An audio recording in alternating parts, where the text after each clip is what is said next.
खड़े क्यों हो?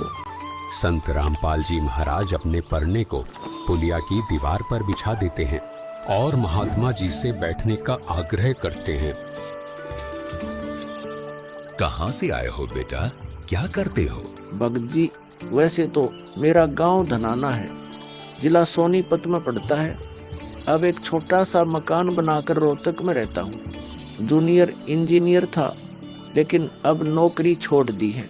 बेटा, तेरे धनाना और रोहतक वाले घर के बारे में तो मैं अच्छी तरह से जानता हूँ, और यह भी जानता हूँ कि तेरे 2 पुत्र और 2 पुत्री हैं। मैं तो यह पूछ रहा था कि इस जन्म से पहले तेरा घर कहाँ था?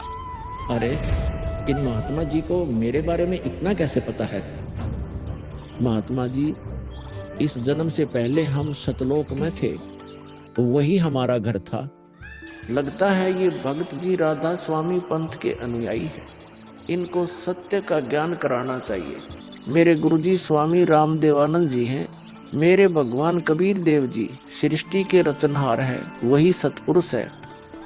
कुछ पंथ वाले सतलोक के विषय में तो बताते हैं, लेकिन वे सतपुरुष को निराकार बताते हैं, जो कि बिल्कुल झूठ है।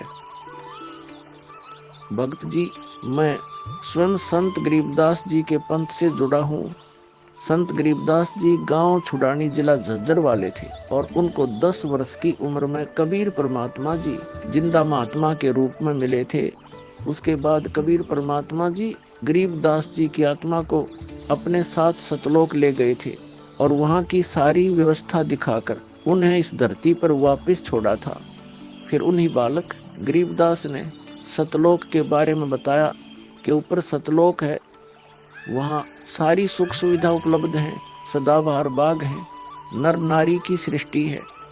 वहीं पर एक गुम्मट युक्त महल में कबीर परमात्मा जी सिंहासन पर बैठे हुए हैं, और वहीं से कबीर परमात्मा जी इस सृष्टि को चला रहे हैं। हम सब वहीं रहा करते थे, वही हमने जाना है। जो सतलोक में केवल प्रकाश ही प्रकाश बताते हैं, उनका ज्ञान गलत है, वे मोक्ष प्राप्त नहीं कर सकते।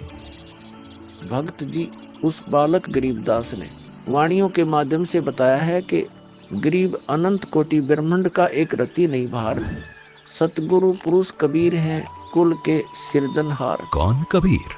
हम सुल्तानी नानक तारे दादू को